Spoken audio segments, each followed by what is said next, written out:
আসসালামু আলাইকুম। Digital monitoring সিস্টেমের ভিডিও টিউটোরিয়ালে আপনাদের সকলকে জানাচ্ছি স্বাগতম। আজকের ভিডিও টিউটোরিয়ালটিতে আমরা দেখব ডিজিটাল মনিটরিং সিস্টেমের ওয়েবসাইট থেকে কিভাবে আমরা আমাদের পরিকল্পনা যোগ করতে পারি। চলুন তাহলে আমাদের মূল ভিডিও টিউটোরিয়ালটি আমরা শুরু করি। আমাদের ভিডিও টিউটোরিয়ালটিতে আজকে মূলত থাকছে ডিএমএস ওয়েবসাইটের মাধ্যমে কিভাবে আমরা আমাদের বার্ষিক পরিকল্পনা এডিট অথবা ডিলিট করতে পারবো এবং কিভাবে আমরা আমাদের বার্ষিক পরিকল্পনা জমা দিব। আমরা যখন আমাদের বার্ষিক পরিকল্পনাতে কোনো একটি প্ল্যান অ্যাড করছি অথবা কোনো একটি নতুন ইনস্টিটিউট অ্যাড করছি, সে অবস্থায় আমাদের পরিকল্পনাগুলো কিন্তু ড্রাফট মোডে থেকে থাকে। অর্থাৎ যতক্ষণ পর্যন্ত আমি আমার পরিকল্পনা অ্যাড এবং ডিলিট করার সুযোগটি পাচ্ছি, ততক্ষণ পর্যন্ত আমাদের বুঝে নিতে হবে আমাদের পরিকল্পনাটি কিন্তু ড্রাফট মোডে আছে। একবার যখন আমাদের পরিকল্পনা করা হয়ে যাবে, অর্থাৎ আমাদের সারা বছরের পরিকল্পনা আমরা করে ফেলবো, তখন কিন্তু আমাদের বার্ষিক পরিকল্পনাটি আমাদের জমা দিয়ে দিতে হবে। আমি যখন একবার আমাদের বার্ষিক পরিকল্পনাটি জমা দিয়ে ফেলবো, তারপরে কিন্তু আমি কোনোভাবেই আমাদের কোনো ইনস্টিটিউট অ্যাড অথবা ডিলিট কিন্তু করতে পারবো না। অর্থাৎ কোনো ধরনের কোনো চেঞ্জেস আমরা আমাদের বার্ষিক পরিকল্পনাতে আনতে পারবো না। এবং আমাদের বার্ষিক পরিকল্পনা জমা দেওয়ার সাথে সাথে কিন্তু আমাদের সিস্টেম আমাদেরকে একটি ব্যানারের মাধ্যমে জানিয়ে দেওয়া হবে যে আমরা কিন্তু আমাদের বার্ষিক পরিকল্পনাটি জমা দিয়ে দিয়েছি। যতক্ষণ পর্যন্ত আমরা আমাদের বার্ষিক পরিকল্পনা জমা দিব না, ততক্ষণ পর্যন্ত কিন্তু আমাদের বার্ষিক পরিকল্পনাগুলো ড্রাফট মোডে রয়ে যাবে, সেগুলো কিন্তু কোনোভাবেই জমা হবে না। তো চলুন আমরা এখন দেখব আমরা কিভাবে আমাদের বার্ষিক পরিকল্পনাগুলো যোগ করতে পারি। আমাদের ডিএমএস এর ওয়েবসাইটের মাধ্যমে আমরা 3টি প্রক্রিয়াতে আমাদের বার্ষিক পরিকল্পনা যোগ করতে পারি।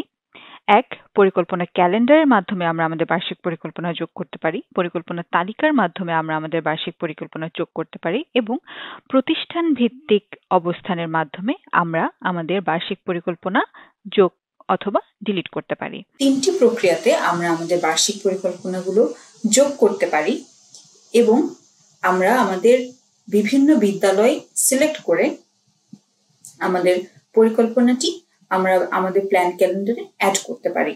সে সকল প্রক্রিয়াটি আমরা এখন দেখব। চলুন তাহলে আমরা ফিরে যাচ্ছি আমাদের মূল ওয়েবসাইটটিতে বা মূল সিস্টেমে, যেখান থেকে আমরা সরাসরি দেখতে পারবো আমাদের পরিকল্পনা যোগ করার প্রক্রিয়াটি।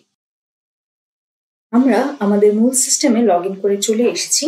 একজন ইউজার যখন লগ ইন করবেন তার সিস্টেমে, তিনি বাম পাশের মেনুতে মনিটরিং পরিকল্পনা দেখবেন। সেটিতে যখন ক্লিক করবেন তিনি আমার পরিকল্পনা নামের একটি মডিউল দেখতে পাবেন এবং সেখানে যখন তিনি ক্লিক করবেন তার কিন্তু আমার স্ক্রিনে দেখানো যে পেজটি আছে সেটি চলে আসবেন।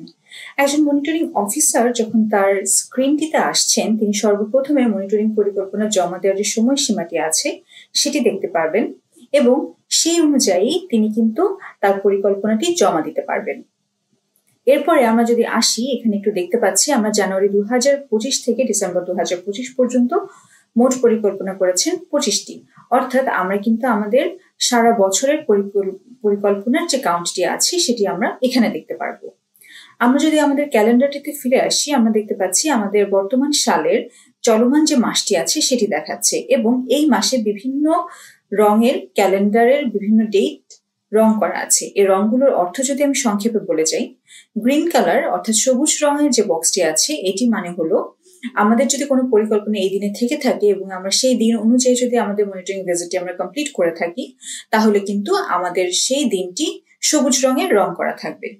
আমাদের যদি মনিটরিং পরিকল্পনা থাকে এবং কোনো কারণে আমি যদি আমার মনিটরিং পরিকল্পনাটি করতে না পারি, সেক্ষেত্রে কিন্তু আমার ক্যালেন্ডারটি সেই দিনটি লাল রঙের রং করে দেখাবে।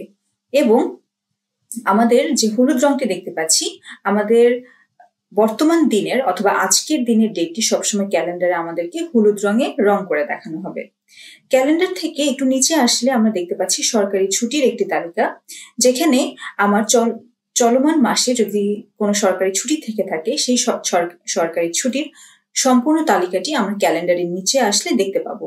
আপনারা লক্ষ্য করবেন 21শে ফেব্রুয়ারি মাতৃভাষা দিবস নামের একটি ছুটি আছে এবং ক্যালেন্ডারে সেই 21 তারিখটি কিন্তু লাল রঙে রং করা আছে। সেই সাথে আমাদের সাপ্তাহিক যে বন্ধের দিনগুলো আছে সেগুলোও কিন্তু আমাদের নীল রঙের রং করা আছে, অর্থাৎ শুক্র শনিবারের সকল ডেট কিন্তু নীল রঙের রং করা আছে। এখন আমরা যদি আমাদের এই ক্যালেন্ডার থেকে পরিকল্পনা যোগ করতে চাই, তাহলে আমরা ক্যালেন্ডারের যে কোনো একটি দিনেই ক্লিক করতে হবে। আপনারা এখানে দেখবেন এখানে একটি নির্দেশিকা দেওয়া আছে, পরিকল্পনা যোগ করতে তারিখের উপর ক্লিক করুন। অর্থাৎ আমি যদি কোনো তারিখে কোনো পরিকল্পনা যোগ করতে চাই, তাহলে কিন্তু আমার তারিখের উপর ক্লিক করে পরিকল্পনাটি ধাপে ধাপে যোগ করতে হবে। সুতরাং আমি 13 তারিখটিতে ক্লিক করছি। আমি 13টা তারিখে ক্লিক করার সাথে সাথে আমরা দেখতে পাচ্ছি আমার বার্ষিক পরিকল্পনা যোগ করুন নামের একটি পেজ আমার কাছে চলে এসেছে, যেখানে অঞ্চল, জেলা, উপজেলা আমার জন্য প্রি সিলেক্টেড আছে। যেহেতু আমি উপজেলা একাডেমিক সুপারভাইজার হিসেবে লগ ইন করে আছি, সেক্ষেত্রে আমার উপজেলা, জেলা এই সকল কিছু কিন্তু আমার জন্য প্রি সিলেক্টেড আছে। যখন জেলা অথবা অঞ্চল লেভেলের অফিসাররা লগ ইন করবেন, তারা কিন্তু তাদের ক্যাশমেন্ট অনুযায়ী তাদের উপজেলা এবং জেলাগুলো সিলেক্ট করার অপশন পাবেন। এখন চলুন প্রতিষ্ঠানটি আমরা কিভাবে সিলেক্ট করব। আমরা প্রতিষ্ঠান সিলেক্ট করার জন্য আমরা দেখতে পাচ্ছি বিদ্যালয়ের নাম অথবা ইআইএন নাম্বার দিয়ে খুঁজুন, এই টেক্সটে লেখা আছে। অর্থাৎ বিদ্যালয় সিলেক্ট করতে হলে এই ফিল্ডটিতে এসে আমরা প্রথমে সিলেক্ট করব ফিল্ডটি, এবং ইআইএন নাম্বার অথবা বিদ্যালয়ের নামের যে কোনো একটি অক্ষর দিয়ে দিলেই কিন্তু আমার এখানে ওই অক্ষরের সাথে সম্পর্কিত সকল বিদ্যালয় চলে আসবে। ধরুন আমি এখানে এ অ্যালফাবেট বা সরিয়া দিয়ে দিলাম। আমি দেওয়ার সাথে সাথে কিন্তু সরিয়া আছে এমন সকল বিদ্যালয় আমার কাছে চলে এসেছে। আমি এখান থেকে আইডিয়াল পাবলিক স্কুলটি যখন সিলেক্ট করছি, আমি স্কুলটি সিলেক্ট করার সাথে সাথে আমার এখানে আমরা দেখতে পাচ্ছি আমার পাশে একটি সামারি ক্যালেন্ডার চলে এসেছে, এক নজরে নির্বাচিত প্রতিষ্ঠানের বার্ষিক পরিকল্পনা। অর্থাৎ আমার এই বিদ্যালয়টি সিলেক্ট করার পরে আমার যদি সারা বছরে এই বিদ্যালয়ের আরো কোনো প্ল্যান থেকে থাকে, সেটি কিন্তু আমার এখানে দেখিয়ে দেওয়া হবে। যেমন ধরুন আমি এ ক্যাটাগরি একটি বিদ্যালয় সিলেক্ট করেছি। আমরা জানি বাৎসরিক এ ক্যাটাগরি বিদ্যালয়ে কমপক্ষে 4 বার ভিজিট করতে হয়। সেক্ষেত্রে আমরা দেখতে পাচ্ছি এখানে আমার ফেব্রুয়ারিতে একটি প্ল্যান আছে এই বিদ্যালয়ে সম্পর্কিত, এপ্রিলে একটি আছে, মেতে একটি আছে এবং জুলাই একটি আছে। অর্থাৎ এই বিদ্যালয়ের যতগুলো প্ল্যান আমার বাৎসরিক করার কথা ছিল, সেই প্ল্যানগুলো আমি করে ফেলেছি। এখন ধরুন আমি এমন একটি বিদ্যালয় সিলেক্ট করছি যেখানে আমার কোনো প্ল্যান নেই। আমি এখান থেকে ফরমদের পাড়া নিম্ন মাধ্যমিক বিদ্যালয়টি সিলেক্ট করলাম, এবং আমি সিলেক্ট করার পরে আমরা দেখতে পাচ্ছি আমার যে আমাদের সামারি ক্যালেন্ডারটি আছে, সেখানের মধ্যে কিন্তু কোনো ডেট বা কোনো মাস সিলেক্ট করা নেই বা দেখাচ্ছে না। অর্থাৎ আমি যখনই কোনো একটি বিদ্যালয় সিলেক্ট করব, সেই বিদ্যালয় সম্পর্কিত যদি কোনো প্ল্যান আমার আরো করা থাকে, তাহলে কিন্তু এটি আমাদের পাশের যে ক্যালেন্ডারটি আছে সেখানে দেখানো হবে। এখন বিদ্যালয় সিলেক্ট করার সাথে সাথে আপনারা লক্ষ্য করবেন আইএসএস ক্যাটাগরির যে ফিল্ডটি এতক্ষণ খালি ছিল, সেটি আমার ফিল হয়ে গিয়েছে এবং এখানে বি ক্যাটাগরি দেখাচ্ছে, এবং যে তারিখটি আমি ক্যালেন্ডার থেকে সিলেক্ট করে এসেছিলাম সেই তারিখটি কিন্তু আমার এই তারিখের জায়গাটিতে দেখাচ্ছে। আমরা যদি তারিখটি পরিবর্তন করতে চাই, তাহলে এই ক্যালেন্ডার আইকনটি দেখতে পাচ্ছি। ক্যালেন্ডার আইকনের উপর যখন আমরা ক্লিক করছি, ক্লিক করে আমি কিন্তু চাইলে আমার পছন্দ মতো তারিখ এখান থেকে আবার পরিবর্তন করে নিতে পারবো। এই বিদ্যালয়টি আমি যোগ করার জন্য আমি যোগ করার যে বাটনটি আছে সেটাতে যখন ক্লিক করছি, আমরা দেখতে পাচ্ছি আমার কাছে একটি টোস্টার চলে এসেছে, পরিকল্পনা সফলভাবে যোগ হয়েছে, এবং আমার বিদ্যালয়ের তথ্যটি একটি কার্ডে এখানে চলে এসেছে। সেই সাথে আমার এখানে হলুদ রঙে ফেব্রুয়ারি মাসটা রং হয়ে গেল, এবং ফেব্রুয়ারি মাসে কোন তারিখে আমি এই প্ল্যানটি করেছি সে তারিখটি এখানে চলে এসেছে। আপনারা পরিকল্পনা অ্যাড করার সময় যদি কখনই এরকম হলুদ রঙের বক্স দেখেন, আপনারা যদি এখানে এই বক্সের উপর ক্লিক করেন, আপনারা কিন্তু এই বিদ্যালয়ের সম্পর্কিত মনিটরিং অফিসার অথবা অন্য কোনো মনিটরিং অফিসার অথবা নিজের যদি কোনো প্ল্যান থেকে থাকে, সেই তথ্য কিন্তু এখানে আপনাদেরকে একটি কার্ডে দেখানো হবে, যাতে করে আপনারা যখন পরিকল্পনা অ্যাড করছেন তখন যাতে একজন অফিসারের সাথে অন্য কোনো অফিসারের প্ল্যানটি যাতে ক্ল্যাশ না করে, সেটি থেকে মুক্তি পাওয়ার জন্য আমরা কিন্তু এই সিস্টেমে আমরা প্ল্যানগুলো দেখতে পাচ্ছি। আমরা প্ল্যান অ্যাড করে ফেললাম। প্ল্যান অ্যাড করে ফেলার পরে আমার কোনো কারণে মনে হলো আমি হয়তো ভুল বিদ্যালয়টি সিলেক্ট করে ফেলেছি, সেক্ষেত্রে আমরা কিন্তু এখানে একটি ডিলিট আইকন দেখতে পাচ্ছি। এই ডিলিট আইকনের উপর যখন আমরা ক্লিক করছি, এখান থেকে কিন্তু আমি পরিকল্পনা মুছে ফেলার একটি সুযোগ পাচ্ছি। আমি হ্যাঁ মুছে ফেলুন দিলে আমার প্ল্যানটি মুছে যাবে, আর যদি আমি না থাক দিয়ে এগিয়ে যাই, তাহলে এই বিদ্যালয়টি আমার প্ল্যানে চলে যাবে। প্ল্যানটি অ্যাড করার পরে আমি যদি পূর্ববর্তী পৃষ্ঠায় ফিরুনে ক্লিক করি, আমাকে কিন্তু আমাদের সিস্টেম ঠিক আগের মতো আমাদের ক্যালেন্ডার ভিউতে নিয়ে আসবে, এবং আপনারা লক্ষ্য করবেন 13 তারিখ এখানে আমার যে বিদ্যালয়টি আমি যোগ করেছিলাম সেই বিদ্যালয়টি আমার এখানে চলে এসেছে।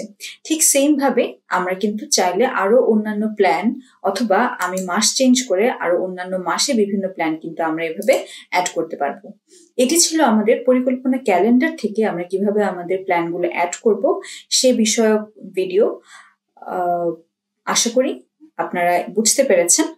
আমরা এখন আমাদের পরবর্তী ধাপে চলে যাব, কিভাবে আমাদের পরিকল্পনাটি অ্যাড করব। আমি পরিকল্পনা ক্যালেন্ডারের পাশে যে ট্যাবটি আছে পরিকল্পনার তালিকা, সেই ট্যাবটিতে ক্লিক করলাম এবং এতক্ষণ যে পরিকল্পনাগুলো আমরা ক্যালেন্ডার ভিউর মাধ্যমে দেখতে পাচ্ছিলাম, সেই ক্যালেন্ডার ভিউর জায়গায় আমি কিন্তু এখন সে সকল পরিকল্পনা একটি তালিকা আকারে দেখতে পাচ্ছি। এবং আপনারা লক্ষ্য করবেন এই তালিকাতে আসার সাথে সাথে আমাদের একদম ডান পাশের কর্নারটিতে একটি এই মাসের পরিকল্পনা যোগ করুন নামের একটি বাটন আছে। এই বাটনটিতে যখন আমি ক্লিক করব তখন কিন্তু আমাকে ঠিক আগের মতো বার্ষিক পরিকল্পনা যোগ করুন যে পেজটি আছে সে পেজে নিয়ে যাবে এবং ঠিক আগের মতো করেই কিন্তু আমরা প্রতিষ্ঠান সিলেক্ট করে, ডেট সিলেক্ট করে বা চেঞ্জ করে আমি কিন্তু আমার পরিকল্পনা যোগ করতে পারবো। আমি আবার পরবর্তী পৃষ্ঠায় ফিরে যাচ্ছি এবং এখানে আসার পরে আপনারা আরেকটি জিনিস দেখতে পাচ্ছেন, আমরা কিন্তু তালিকা ভিউতে প্রত্যেকটি ইনস্টিটিউশনের পাশে একটি করে ডিলিট আইকনও দেখতে পাচ্ছি। আমার যদি তালিকা ভিউ এক নজরে দেখার সময় যদি আমার মনে হয়ে থাকে আমি এই প্ল্যানটি আমার পরিকল্পনার মধ্যে রাখবো না, তাহলে কিন্তু আমি তালিকা ভিউতে এসেও আমি এই ডিলিট আইকনটিতে ক্লিক করলে আমার কাছে একটি কনফার্মেশন পপ আউট আসবে। সেখানে হ্যাঁ মুছে ফেলুন বাটনটিতে ক্লিক করলে কিন্তু আমার প্ল্যানটি মুছে যাবে এবং না থাক দিয়ে যদি আমি এগিয়ে যাই তাহলে আমার প্ল্যানটি কিন্তু ঠিক আগের মতো রয়ে যাবে। আমরা এভাবে করে তালিকা ভিউ থেকেও কিন্তু আমাদের পরিকল্পনা অ্যাড অথবা ডিলিট কিন্তু আমরা করতে পারবো। এবং আপনারা উপরের দিকে আসলে একটি জিনিস লক্ষ্য করবেন, আমার কিন্তু এখানে পরিকল্পনা ডাউনলোড করুন নামের একটি বাটন আমরা দেখতে পাচ্ছি। আমি যখন এই বাটনটিতে ক্লিক করছি আমরা দেখতে পাচ্ছি তিনটি ফরম্যাট আমাকে দেখানো হচ্ছে, পিডিএফ, এক্সেল, সিএসভি। আমরা যখন পিডিএফ এ ক্লিক করব আমার যে সকল পরিকল্পনাগুলো আছে সে সকল পরিকল্পনাগুলো কিন্তু পিডিএফ আকারে আমার এখানে ডাউনলোড হয়ে যাবে। এভাবে করে আমরা বিভিন্ন ফরম্যাটে কিন্তু আমাদের পরিকল্পনাটি ডাউনলোড করতে পারবো। এবং আপনারা দেখবেন পরিকল্পনা ডাউনলোড করুন বাটনটির পাশে ফিল্টার করুন নামের একটি বাটন আছে। আমি যখন ফিল্টার বাটনটিতে ক্লিক করছি একটি ফিল্টার অপশন ওপেন হয়েছে এবং প্রতিষ্ঠান নির্বাচন করুন নামের একটি ড্রপডাউন আমার কাছে এসেছে। আমি প্রতিষ্ঠান নির্বাচন করুন ড্রপডাউনে যখন ক্লিক করছি আপনারা দেখতে পাচ্ছেন আমার কাছে একটি তালিকা চলে এসেছে। এই তালিকাগুলো হচ্ছে সেই সকল বিদ্যালয়গুলো যে বিদ্যালয়গুলোর প্ল্যান আমি অ্যাড করেছিলাম। অর্থাৎ আমি যদি কোনো একটি বিদ্যালয় সিলেক্ট করে জানতে চাই এই প্ল্যানটি আমি কয়বার করেছি, তাহলে বিদ্যালয়টি আমি সিলেক্ট করলাম। সিলেক্ট করার সাথে সাথে আপনারা দেখতে পাচ্ছেন আমার কাছে কিন্তু সেই বিদ্যালয়টি দিয়ে আমার পরিকল্পনার তালিকাটি ফিল্টার হয়ে গিয়েছে। ঠিক এইভাবে করেই আমরা কিন্তু আমাদের যে ফিল্টার বা অপশনটি আছে সেই ফিল্টার অপশনটি আমরা ব্যবহার করতে পারবো। এভাবে করেই আমরা আমাদের পরিকল্পনা তালিকা থেকে পরিকল্পনা যোগ অথবা ডিলিট করতে পারবো। এখন আমরা চলে যাব আমাদের পরবর্তী ধাপটিতে। আমরা এতক্ষণ দেখলাম আমাদের পরিকল্পনা তালিকা থেকে কিভাবে আমরা আমাদের পরিকল্পনাটি যোগ অথবা ডিলিট করতে পারি। আমরা এখন আমাদের যে সর্বশেষ প্রক্রিয়াটি আছে প্রতিষ্ঠান ভিত্তিক অবস্থান, সেই ট্যাবটিতে যাব। আপনারা লক্ষ্য করবেন পরিকল্পনা তালিকার পাশে প্রতিষ্ঠান ভিত্তিক অবস্থান নামের একটি ট্যাব আছে। আমি ট্যাবটিতে ক্লিক করলাম। এখানে এসে আমরা কিন্তু একটি নতুন পেজ দেখতে পাচ্ছি যেখানের মধ্যে আমরা আমাদের একটি ফিল্টার অপশন দেখতে পাচ্ছি। যেহেতু আমি একজন উপজেলা একাডেমিক সুপারভাইজার হিসেবে লগ ইন করেছি সেক্ষেত্রে আমার অঞ্চল, জেলা, উপজেলা কিন্তু প্রিসিলেক্টেড আছে। একজন জেলা অথবা অঞ্চল লেভেলের অফিসার যখন লগ ইন করবেন তিনি তার ক্যাশমেন্ট অনুযায়ী জেলা, উপজেলা সিলেক্ট করতে পারবেন। সেই সাথে ক্যাটাগরি নির্বাচন করুন নামের একটি অপশন আছে। আমরা চাইলে কিন্তু আমার ক্যাশমেন্ট অনুযায়ী যে বিদ্যালয়গুলো আছে তাদের ক্যাটাগরি অনুযায়ী আমি আমার বিদ্যালয়ের তালিকাটি কিন্তু ফিল্টার করতে পারবো। আমি এখান থেকে এই ক্যাটাগরি বিদ্যালয়টি সিলেক্ট করছি এবং ফিল্টার করুন বাটনে যখন ক্লিক করলাম আমি দেখতে পাচ্ছি আমার ক্যাশমেন্ট অনুযায়ী যতটি বিদ্যালয় আছে এই ক্যাটাগরি সকলটি লিস্ট কিন্তু আমার এখানে চলে এসেছে। এবং সেই সাথে আমরা প্রতিষ্ঠানের সংখ্যা দেখতে পাচ্ছি, প্রতিষ্ঠানের নাম, আইসিএস ক্যাটাগরি এবং সার্বিক পরিকল্পনা মনিটরিং এর শতাংশ যেটি আছে সেটি কিন্তু আপনারা দেখতে পাচ্ছি। আপনারা লক্ষ্য করবেন এখানে এই বিদ্যালয়টির পাশে আইসিএস ক্যাটাগরি আছে এবং আইসিএস ক্যাটাগরির পাশে একটি সার্বিক পরিকল্পনায় মনিটরিং এর শতাংশ নামের একটি কলাম আছে। সেই কলামে 0/4 এটি সংখ্যা আমরা দেখতে পাচ্ছি। এই 0/4 সংখ্যাটির অর্থ হলো আমরা জানি আমাদের বার্ষিক পরিকল্পনা কিন্তু আমাদের আইসিএস ক্যাটাগরি অনুযায়ী প্রতিটি বিদ্যালয়ের একটি ক্রাইটেরিয়া থাকে যে আমার বছরে আমার এই বিদ্যালয়টি এতবার ভিজিট করতে হবে। আমরা জানি যে এই ক্যাটাগরির বিদ্যালয়ে বছরে অন্তত পক্ষে 4 বার ভিজিট করতে হয়। সুতরাং এই যে সংখ্যাটি আছে 4, সেটি হচ্ছে আমার বাৎসরিকভাবে কতবার এটি ভিজিট করার কথা সেই সংখ্যাটি, এবং এই যে শূন্যটি দেখতে পাচ্ছি সেটি হচ্ছে আমার পরিকল্পনার সংখ্যা, অর্থাৎ এই বিদ্যালয়ের কতটি পরিকল্পনা হয়েছে কতটি পরিকল্পনা হয়নি তার সংখ্যা।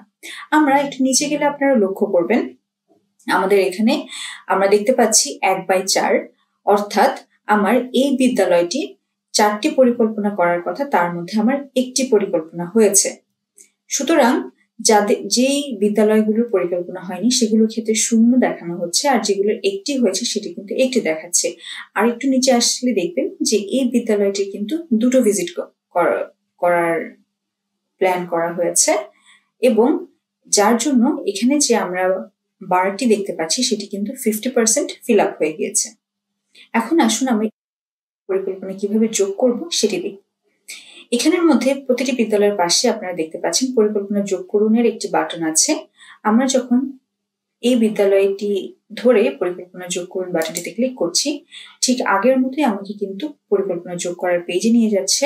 কিন্তু এই ক্ষেত্রে যে স্পেশালিটিটা আছে সেটা হলো আমাদের আগের বার কিন্তু আমাদের প্রতিষ্ঠানটি সিলেক্ট করতে হতো, কিন্তু এইবার আমার সিস্টেম কিন্তু নিজেই প্রতিষ্ঠানটি অটো সিলেক্ট করে আমাকে দেখাচ্ছে, যেহেতু আমি একটি প্রতিষ্ঠানের যে পার্শ্ববর্তী বাটনটি ছিল পরিকল্পনা যোগ করুন সে বাটনটিতে ক্লিক করে এসেছি। এছাড়া আমার এখানে এই পেজে আর কোনো ভিন্নতা আমার নেই, আমি কিন্তু যোগ করুন বাটনে ক্লিক করে ঠিক আগের মতোই কিন্তু আমার প্ল্যানগুলো আমার পরিকল্পনাতে আমরা যোগ করতে পারবো। আমি পূর্ববর্তী পৃষ্ঠায় ফিরে যাচ্ছি। এখানের মধ্যে আরেকটি জিনিস যেটি আছে সেটি হলো এখানে আমরা যখন ফিল্টার করছি, এবং আমি একটু ফিল্টার করে নিচ্ছি আপনাদের বোঝানোর সুবিধার্থে। ফিল্টার করে আমরা যখন একটু নিচের দিকে আসছি আপনারা দেখতে পাচ্ছেন যে বিদ্যালয়গুলোর পরিকল্পনা অন্তত একবার হয়েছে সেই বিদ্যালয়গুলো কিন্তু লিস্টের একদম নিচে দেখাচ্ছে, এবং যে বিদ্যালয়গুলোর পরিকল্পনা একদমই হয়নি সেগুলো কিন্তু আমার লিস্টের উপরে দেখাচ্ছে।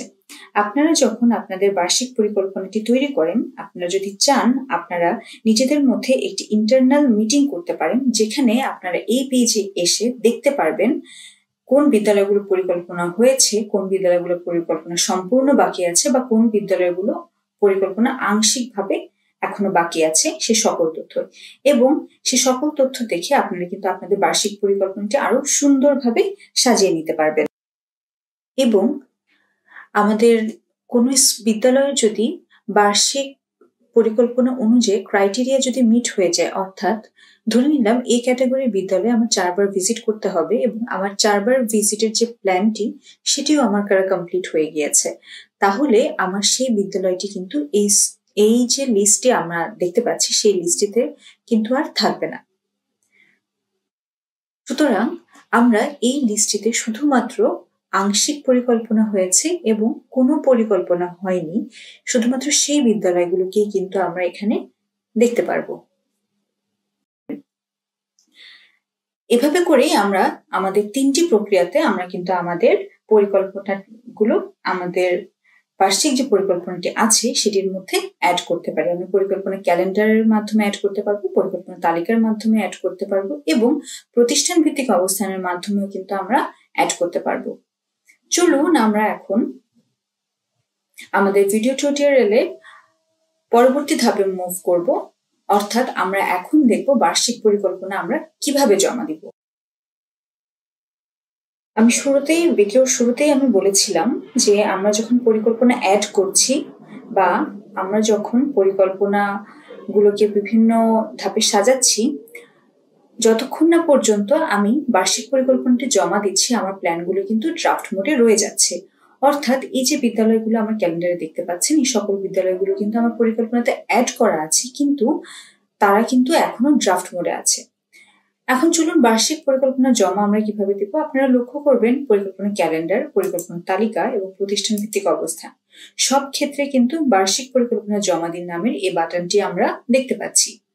আমরা যখন আমাদের পরিকল্পনা সবগুলো অ্যাড করে ফেলবো, অ্যাড করার পরে যখন আমাদের মনে হবে যে আচ্ছা ঠিক আছে আমার আর কোনো পরিকল্পনা অ্যাড করার নেই, এটি আমার বার্ষিক পরিকল্পনা, আমি এখন পরিকল্পনাটি জমা দিয়ে দিব।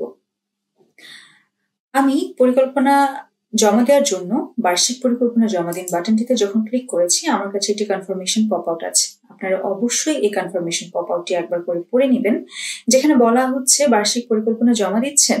এখন পর্যন্ত আপনার বার্ষিক পরিকল্পনাটি নিম্নরূপ: সেশন জানুয়ারি 2025 থেকে ডিসেম্বর 2025 পর্যন্ত মোট পরিকল্পনা করেছেন 7টি। আপনি ড্রাফট করা বার্ষিক পরিকল্পনাটি জমা দিতে যাচ্ছেন। একবার জমা দিলে আপনি আর কোনো নতুন পরিকল্পনা যোগ বা পরিবর্তন করতে পারবেন না। অর্থাৎ আমি ঠিক আগের মতোই যেমনটা বলেছি যে আমি যখন একবার বার্ষিক পরিকল্পনা জমা দিয়ে দিব, আমি কিন্তু নেক্সট টাইম আর কোনো পরিকল্পনা যোগ করতে পারবো না, কোনো পরিকল্পনা ডিলিটও করতে পারবো না। আমি এখন জমা দিন বাটনটিতে যখন ক্লিক করছি, আমরা দেখতে পাচ্ছি আমার যে ডেডলাইনের ব্যানারটি ছিল সেটি কিন্তু সরে গিয়েছে এবং আপনি সফলভাবে 2025 সালের বার্ষিক মনিটরিং পরিকল্পনা জমা দিয়েছেন সেই লেখাটি কিন্তু আমাকে এখানে দেখাচ্ছে। সুতরাং আমার বার্ষিক পরিকল্পনাটি কিন্তু জমা হয়ে গেছে। আপনারা কিন্তু লক্ষ্য করবেন পরিকল্পনা যোগ করুন যে বাটনটি আছে সেটি কিন্তু ডিসেবল হয়ে গিয়েছে।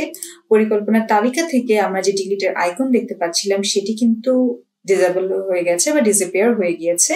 এবং পরিকল্পনা ক্যালেন্ডারে এসে আমরা যখন ডেটের উপর ক্লিক করছি তাহলেও কিন্তু আমাদের সিস্টেম পরিকল্পনা যোগ করার পেজে নিয়ে যাচ্ছে না।